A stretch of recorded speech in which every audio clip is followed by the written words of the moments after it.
Bonjour à tous et bienvenue dans ce nouveau rendez-vous de 6000 chrono.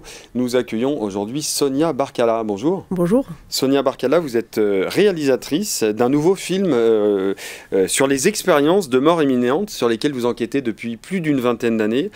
Ce film s'appelle Témoin. Il s'agit en fait d'un docu-fiction qui est un peu construit à l'image d'une enquête policière avec des arguments, des contre-arguments. Alors, vous avez interrogé et recueilli beaucoup de témoignages de personnes qui ont vécu des EMI, des expériences de mort imminente, mais il y a aussi des soignants qui parlent, des chercheurs, des neuroscientifiques. Ma première question, forcément, est toute bête, mais pourquoi vous avez enquêté sur les expériences de mort imminente, en fait? Tout simplement parce que ça représente quand même 3 millions de personnes en France qui ont vécu ces expériences. Donc, c'est pas anodin. Il y a des millions de personnes à travers le monde qui ont vécu cette expérience. Et la science, aujourd'hui, n'a pas de réponse. Ouais. Voilà. Donc, l'idée, c'est de relancer le débat avec des témoignages qui sont très forts, très poignant, très perturbant. C'est perturbant, c'est exactement le mot. Exactement, parce que nous avons des personnes qui sont capables de décrire ce qui se passe dans d'autres pièces, alors qu'elles sont déclarées cliniquement mortes, et elles peuvent quand même décrire des événements. Et c'est vrai que je crois que c'est 2006, vous avez organisé un premier colloque international sur le sujet, donc c'est un peu le point de départ.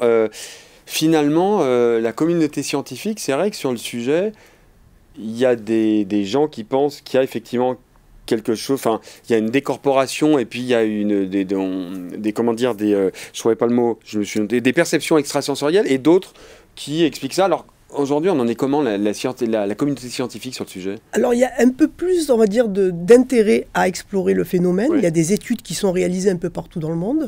En Belgique, par exemple, ça reste un labo très actif qui publie régulièrement sur le sujet. Alors, il n'y a pas d'explication. Et c'est toujours un grand point d'interrogation, mais on avance quand même. Votre docu-fiction, le Témoin, va être diffusé à Lyon. C'est le 26 septembre, et puis dans toute la France, il y aura, je crois, à peu près une vingtaine de dates. Pourquoi vous l'avez appelé Témoin? Parce qu'on parle de témoignages corroborés. C'est-à-dire que du personnel soignant corrobore ou confirme les perceptions de leurs patients, par exemple. Et c'est le cas. C'est le cas, et c'est ce qu'on n'avait pas l'habitude de voir ou d'entendre dans ce genre de... Et alors, effectivement, quand on parle d'EMI, on pense toujours à l'image qui nous vient, c'est le tunnel, et la lumière. Non, mais c'est ça on l'a. Mais par exemple, si vous pouvez nous donner peut-être une ou deux expériences qui ont été racontées par des témoins, qu'est-ce qu'il peut y avoir, qu'est-ce qu'ils ont vu? Alors, il y a des témoignages d'aveugles de naissance, par exemple, ou des sourds-muets, ou alors un cas très troublant où un patient a été déclaré cliniquement mort et il a pu entendre la conversation d'une infirmière avec la mère biologique du patient. Voilà, ça a été très troublant. Et ça peut être expliqué? Expliqué, il n'y a pas d'explication. C'est-à-dire qu'aujourd'hui, nous en sommes toujours, on va dire, avec hypothèse numéro 1, la conscience peut fonctionner indépendamment du cerveau. Hypothèse numéro 2, c'est une hallucination. Mais l'hypothèse 1 et 2 ne sont pas encore validées. Voilà. Finalement, l'objectif de ce film, c'est quoi? Et quel est le message que vous souhaitez passer à travers la docu-fiction? Un docu-fiction, c'est pour rendre déjà un peu plus vivant, immersif, en tout cas, parce que c'est des moyens qui sont très forts, qui peuvent aider à surmonter le deuil d'un être proche, à se questionner sur la mort, plus avoir peur de la mort, on va dire, mais relancer le débat. C'est-à-dire que c'est un film objectif où il n'y a aucun parti pris.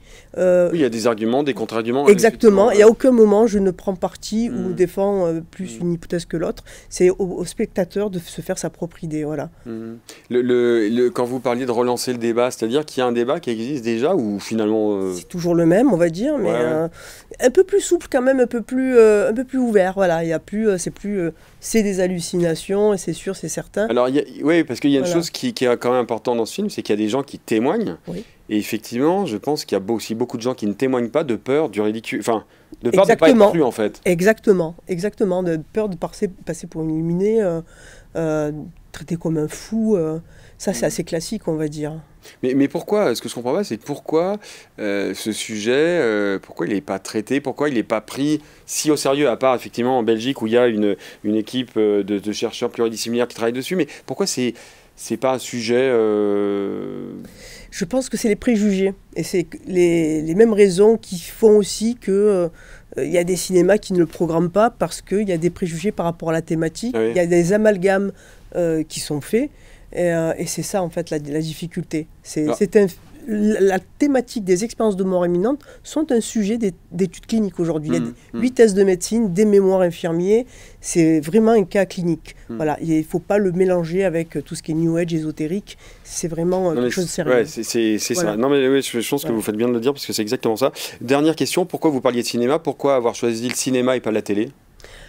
La liberté. La liberté de pas avoir une durée, d'être imposé par une durée et d'avoir aussi ce débat qu'on n'a plus à la télé après un film. Oui, parce que le 26 septembre, il y aura un débat. À l'UGC international, il faut préciser. Ça, c'est intéressant. Exactement, oui. Et là, on peut prendre nos places. Moi, je vous le conseille parce que j'ai vu votre documentaire fiction qui est troublant, c'est fascinant. Donc, c'est le 26 septembre au ciné UGC international suivi d'un débat. Ça vaut vraiment le coup.